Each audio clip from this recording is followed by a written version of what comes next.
Budapesten járunk, a Gellért-hegy lábánál. Itt a város szívében, ezen a forgalmas helyen található a természetfilm.hu tudományos filmműhely stúdiója. Az elmúlt években sok természetfilm, tudományos ismeretterjesztő film készült ezeknél az asztaloknál. Habár munkaidő van, a filmműhely valami rejtélyes okból mégis üresen tátong. A természetfilm.hu tagjai tavaly készültek el a Budapest vadvilágát bemutató Budapesti vadonnal. A forgatás óta Tóth Zsolt Marcell és Molnár Attila Dávid egészen más szemmel néznek szülővárosukra.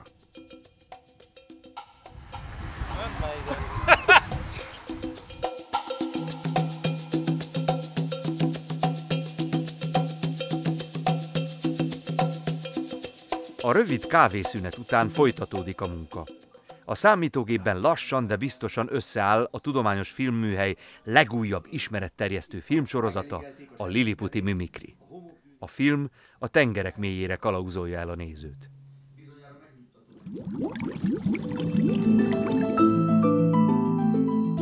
Üdv mindenkinek innen a víz mélyéről. Fölöttem 4 méternyi kristálytiszta vízoszlop van, körülöttem meg amerre nézek, mindenfelé cápák, ráják és szebbnél szebb halak kavarognak.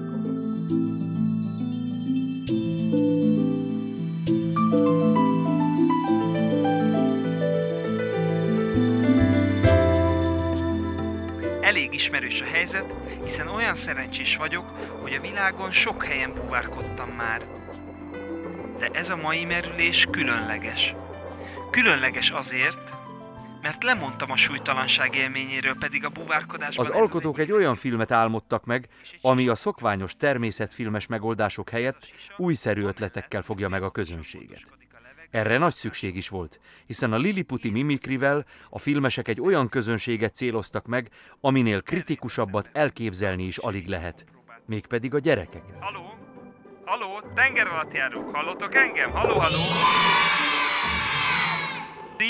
Prima, nagyon jó a vétel. Élőadás egyenesben, úgyhogy térjünk a lényegre. És tessék! A Liliputi Mimikri utómunkálatai hónapokig tartottak. A zene Mátyás Attila hangstúdiójában készült el. Az animációkat Pálffy Szabolcs készítette, és mint a mellékelt ábra is mutatja, a narrációt is egy vérbeli profira bízták. Köszönjük! A Liliputi Mimikri az évekig készült, az első felvételeket még 2000 nyarán készítettük hozzá a Vörös-tengeren. Máig emlékszem, hogy úsztam ki egy korallzátonyhoz, amikor észrevettem, hogy alattam ott a lejtős homokpadon valami történik, és közelebbről megnézve látszott, hogy 2 lepényhal kakaskodik egymással, küzdenek. Hát mondom, ezt mindenképpen le kell filmezni, szépen lehassaltam a tengerfenékre, vártam, és óriási szerencsémre a lepényhalak nem hagyták abba a küzdelmet.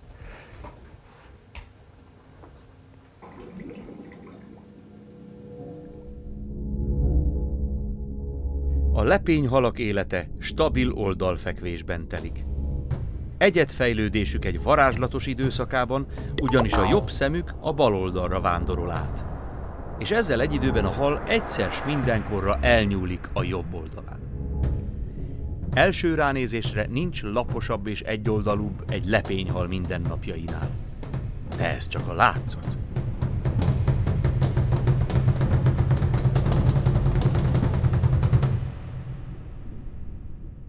Ha megelégelték a semmittevést, a homokdűnék lapos csészealjai csatarendbe állnak.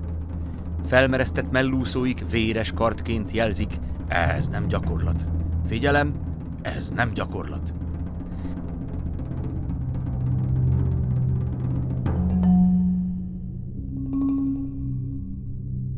Miután szembe helyezkedtek egymással, a lepényhalak várnak.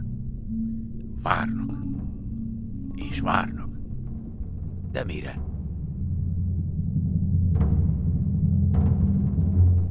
A lepényhalak a világ összes kincsért sem hagynának ki egy jó kis csetepatét. És akkor, egy váratlan pillanatban, amikor a földgolyó túloldalán a lepényhalak épp a másik oldalukra fordulnak, akkor hirtelen... Mondom, hirtelen! Na azért.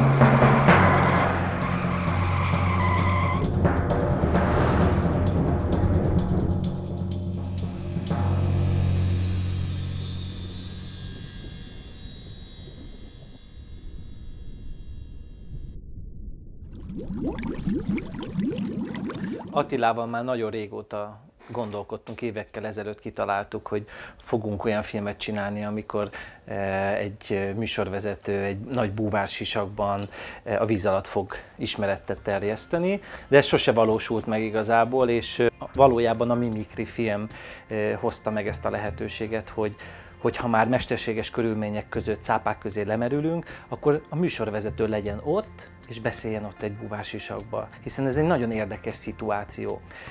Számomra egyébként ebbe az volt a legizgalmasabb, hogy ugyan én nem vagyok egy nagyon képzett búvár, de végre a víz alatt forgathattam. Arról meg nem is beszélve, hogy az ember körül cápák keringtek, tehát álmomban se gondoltam volna, hogy én mondjuk 5-6 cápával fogok együtt úszni itt Budapesten. És egy-két álmatlan éjszakán volt, hogy mi lesz vajon a cápákkal, de amikor bemerültünk, onnantól kezdve valahogy jól éreztem magam. Elúsztunk arra a pontra, ahonnan a gyerekek minket láttak, és ahol a felvételeket készítettük, és egy negyed óra alatt gyakorlatilag megszoktam ezt a környezetet, megszoktam, hogy ezek a cápák körülöttünk keringenek, és tényleg egy negyed órás relaxáció után gyakorlatilag flottul ment minden. A Liliputi Mimikry első része a homok élővilágával foglalkozik. Olyan tengeri herkentyűket mutat be, amik a homokszemcsék között élnek, vagy a homokhoz igazodva ott élik a mindennapi életüket, esetleg a homokból szerzik meg a táplálékot.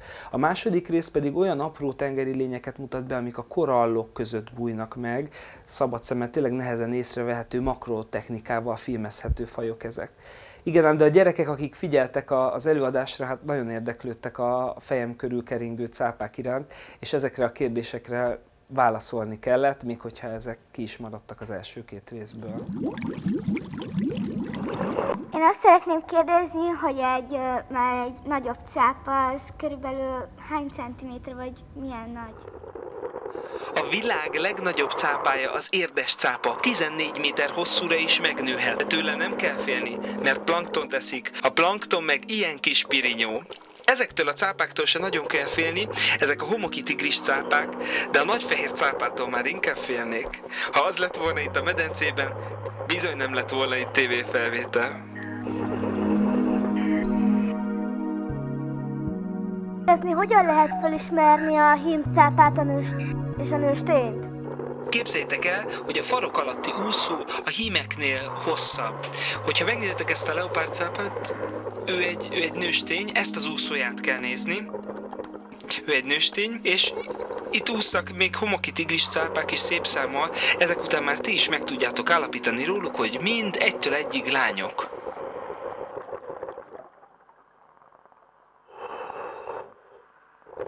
Szeretném kérdezni, hogy a cápák tényleg félnek a delfinektől. A delfinektől nagyon sok állat fél, mert a delfinek, főleg csapatosan, elképesztő huncusságokra képesek. És bizony képesek akár ellátni a cápák baját is, úgyhogy a delfineket mindenki tiszteletben tartja.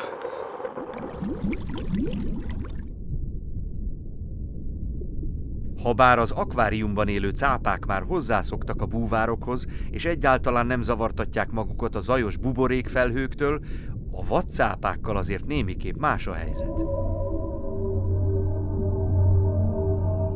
A szabadon élő cápa óvatos és félénk állat. A tapasztalt merülésvezető azonban tudja, hogy lehet a cápát egy kicsit közelebb csalogatni.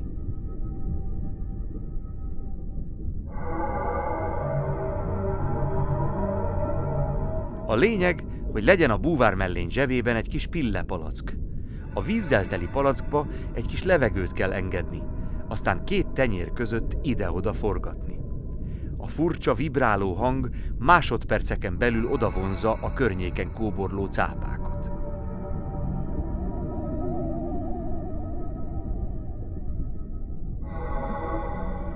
A cápák azért tűnnek fel, mint egy varázsütésre, mert csábítják őket a halak vergődésére emlékeztető, alacsony frekvenciás rezgés hullámok. Ilyenkor látótávolságon belülre merészkednek, de nem feledkeznek meg az alapvető óvatosságról, és mindvégig tartják a kellő távolságot.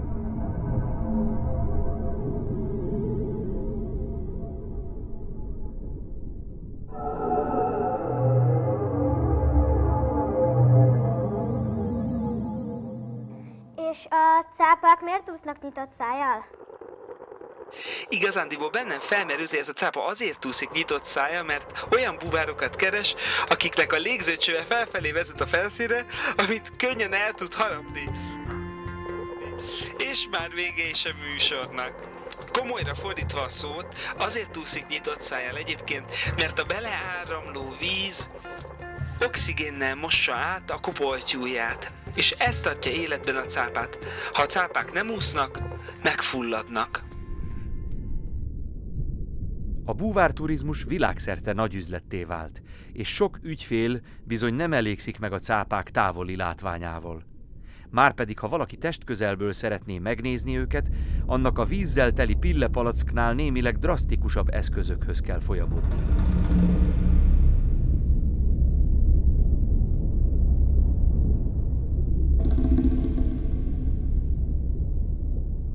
A kanna teli van döglött hallal. A többnapos tetemekből áradó szag ellenállhatatlan erővel hat a cápákra. Az állatok levetkőzik óvatos és megfontolt természetüket, és a könnyű falat reményében beúsznak a búvárok közé.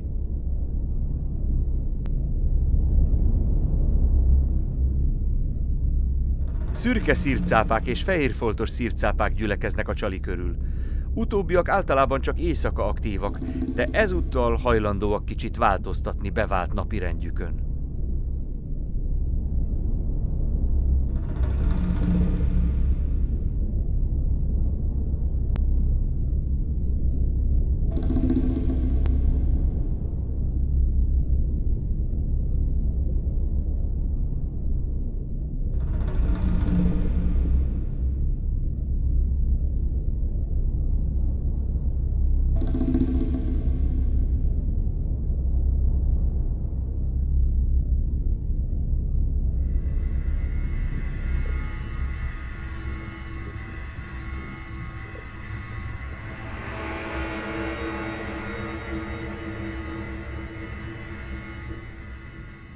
Mindenki megkapja, amit akar.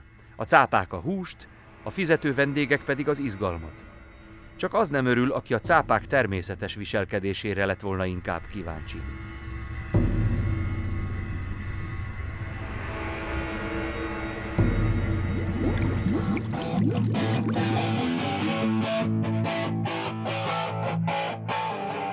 Egy jókora ugrás térben és időben. Ez már itt Mátyás Attila Merkava zeneszerző és előadóművész hangstúdiója Óbudán. Mátyás Attila hírnevét olyan együttesek frontembereként szerezte, mint a Sex Action vagy az FO System. De a rocker élet szemmel láthatóan nem zárja ki a természetfilmek szeretetét.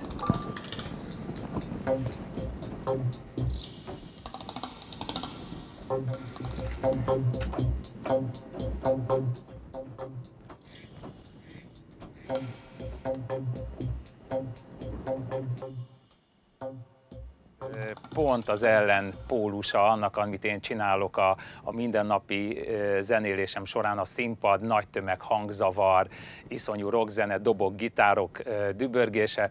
Ez viszont teljes ilyen elmélyülés, relaxáció, bezárkozom itt a stúdióba, elindul a film, elindulnak a képek, és akkor az ember akkor ott érzi magát egy picit azon a helyszínen, amiről maga a film szól.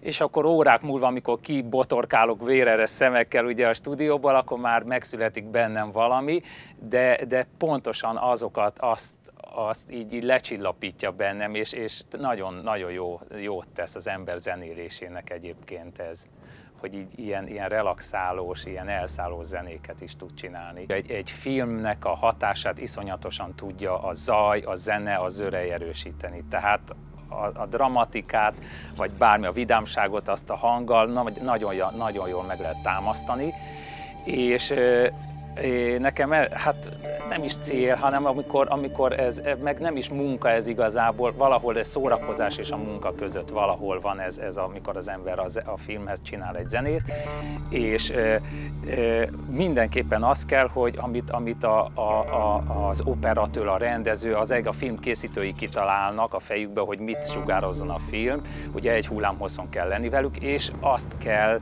erősíteni avval, amit ugye ide elém tesznek, avval a zenével, vagy hatásokkal, amit én majd fogok csinálni.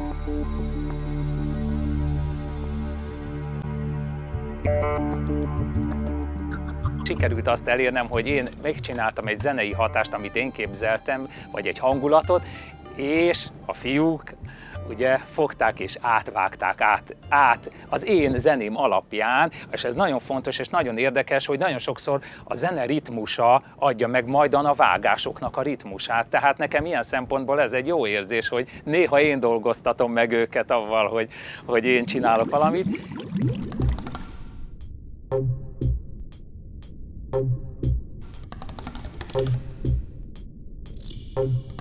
Üldözési mánia, némi mozgáskoordinációs zavar, tetézve egy jó adag határozatlansággal.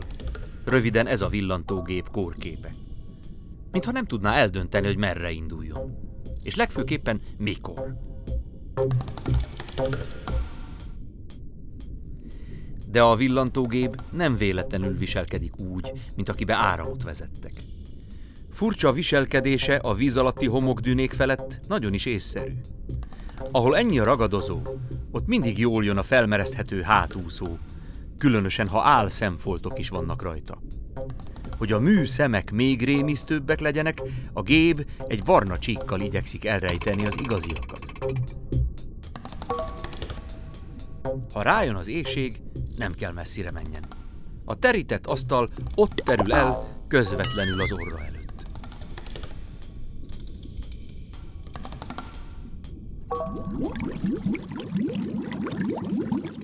Az elkészült zenék interneten jutottak el a természetfilm.hu stúdiójába, ahol a filmes stáb azonnal ellenőrizni tudta, hogy a kép és a hang együttesen eléri-e a kívánt hatást.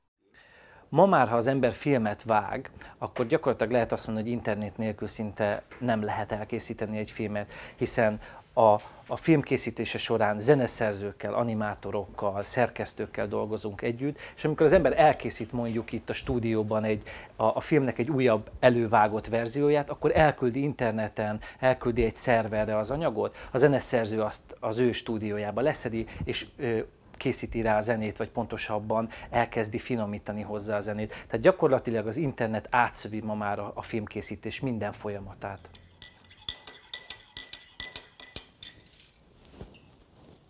Pálffy Szabolcs rendező elsősorban animációs filmjeiről ismert, de több saját természetfilmet is készített, és nem először dolgozik együtt a természetfilm.hu csapatával. Igen, van itt egy mókus. Igen, egy vörös mókus, és itt szokott lenni.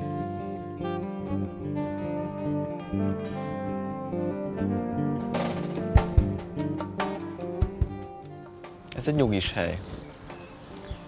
Munkának sokkal jobban megfelel egy nyugodt hely, mint egy stresszes, felgyorsult világ.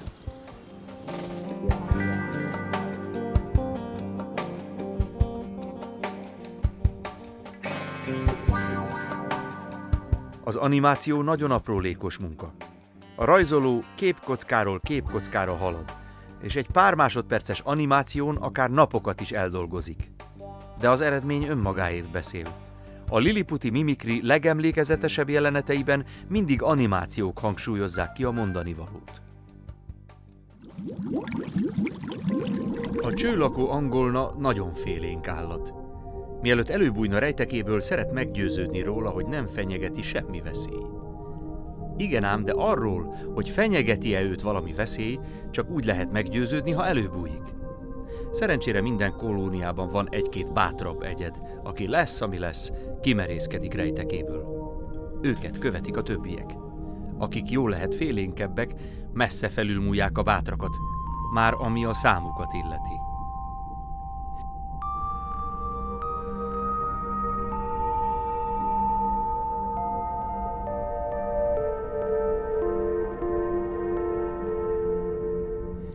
A cél minél többet elkapni az áramlattal tovalibbenő táplálékszemcsék közül. Mivel a falat nem repül egyenesen a szájába, a halacskának igyekeznie kell. Aki elmélázik, éhen marad. A siker a hajlékonyságon és a gyors reflexeken múlik, ami a csőlakó angolnák fő erőssége.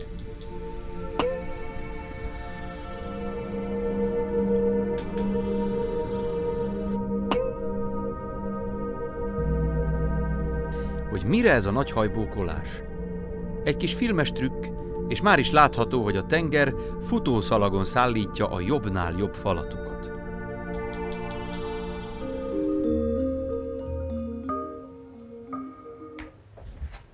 Szabolcsnak is, meg nekem is vannak gyerekeink, így viszonylag azért könnyű volt ráérezni erre a játékos hangulatra. Már az elején, a filmnek az elején elhatároztuk, hogy ebben a filmben nem nagyon fogjuk komolyan venni se magunkat, se a témát, hanem megpróbálunk játszani. Most, hogy a film vágása végéhez közeledik, azért nagyon remélem, hogy ezek az erőfeszítések, amiket az animációba tettünk, meg az utómunkába, ezek be fognak jönni, és nem csak a gyerekeknek tetszenek majd, hanem majd esetleg ott a szülők is odaülnek a képernyőhöz, aztán végignézik a filmet.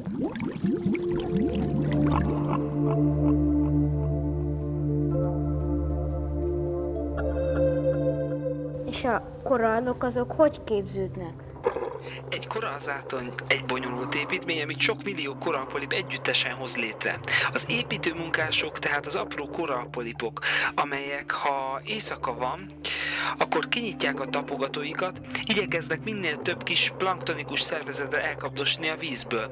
Nappal viszont azon igyekeznek, hogy a testükben élő algák minél több napfényt kapjanak, és így az algák segítségével sikerül messzet kiválasztani. A korallváz lényegében úgy épül fel, mint egy csigaház, de mivel ezt a korallok úgy csinálják, hogy a testükben növények élnek, emiatt egyáltalán nem volt rossz elnevezés a korallkert. Régen az első természetbúvárok azt mondták a korallzátonyra, hogy micsoda víz alatti korall erdő. Növényekhez hasonlították őket, pedig a korall állatka. Csak hogy a testében élő algák miatt a hasonlat nagyon találó volt. Kis tengeri kalandozás után vissza az utómunkálatokhoz. A film gyártásvezetője, Herdlicska Péter azt hitte, hogy a budapesti vadon forgatása után a természetfilm.hu stábja már nem tud neki meglepetést okozni. Hát tévedett. A forgatást megelőző este tartottunk egy technikai próbát egy külvárosi úszodában, ami hát nagyon sajnálatos helyzetbe torkollott, ugyanis eláztattuk mind a kamerát, mind a búvártokot, amivel másnap reggel forgatnunk kellett volna. Hát ez nem kis kihívás jelentett gyártási szempontból, hogy néhány óra alatt egyik estéről másnap hajnalra gyakorlatilag szerezni a forgatáshoz szükséges és megfelelő technikát ilyen extrém körülmények közé. De hát hál' Istennek sikerült ezen a problémán átlendülni, úgyhogy másnap korán reggel meg is jelentünk a cápamedencénél, ahova hát én nagyon szomorú voltam, hogy nem merülhettem be, hiszen én magam is több éves, évtizedes búvár múlttal rendelkezem, és hát azért ez egy nagy élmény lett volna számomra is. Ehelyett maradt nekem gyakorlatilag a parti biztosítás, a stábnak a működtetése, illetve hát az Attilának a levegőztetése, homloktörölgetése, gyakorlatilag a felszíni technikai biztosítás. Nagyon fontos volt, hogy több kamerát helyeztünk el. Bent a vízben volt 3 kamera, és kint a külső térben, ahol a gyerekek kérdezhettek, ott még volt pluszban 2 kamera. A kameráknál használtunk olyat is, amelyik át tudott mozdulni, úgynevezett kránon volt a kamera, át tudott mozdulni a víz alatti térből abba a térbe, ahol a gyerekek figyeltek. És fantasztikus volt az a dolog is, hogy ugye a kinti térben sötét volt, a rendező, a hangmérnök, a technikusok fejlámpa mellett tudtak dolgozni, és elképesztő jó munkát végeztek. A mikrofonos búvársisakot egy legendás magyar búvár, Czakó László bocsátotta a filmesek rendelkezésére. A 7 tengert megjárt tengeri medve nagyon élvezte a gyerekek társaságát, és ha alkalmasnak látta a pillanatot, maga is közbeszólt. Jó van, én meg elzárom a levegődet.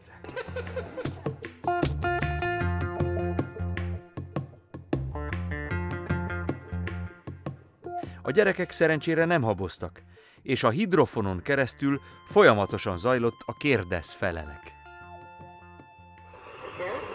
Körülbelül hány hal él a világon?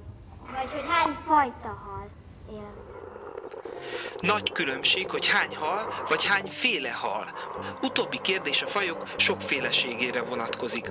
Pápua Új-Guineában, ahol jártam, képzeljétek el, hogy az eddig összeszámolt halfajok száma meghaladja az 1000-et. Hogy amikor mi hozzáérünk a korallhoz, akkor kihal a korall, de hogyha a halak érnek hozzá, akkor miért nem? Ez is egy nagyon jó kérdés. A halak, képzeljétek el, amikor táplálkoznak, akkor csak nagyon pici darabokat csippentenek le. Azt is a korallnak a tetejéről, és ezzel nem okoznak olyan nagy kárt. De amikor egy búvár ügyetlenül úszik a korallok között, és lerúg egy egész koralltelepet úgy, hogy észre se veszi, azzal több 100 év munkáját teszi tönkre. Emlékszem, hogy gyerekkoromban Attenborough filmeket néztem a tévében, és tátott szájjal hallgattam, hogy ez a zseniális ember beszél élő lényekről, élőhelyekről, biológiáról, és igazából nem hittem volna akkor, hogy egyszer nekem is megadatik ez az élmény, és egy természetrajzi műsornak lehetek házigazdája, műsorvezetője, de nem ez volt a lényeg, hanem az, hogy amit mondtam, az azonnal eljutott a nézőközönséghez. És ez a maroknyi gyerek, ez értette, amit mondok, és az akvárium üvegén is lehetett látni, nem csak értette, de érdeklődtek is az iránt, amit meséltem, és ez volt a legfontosabb.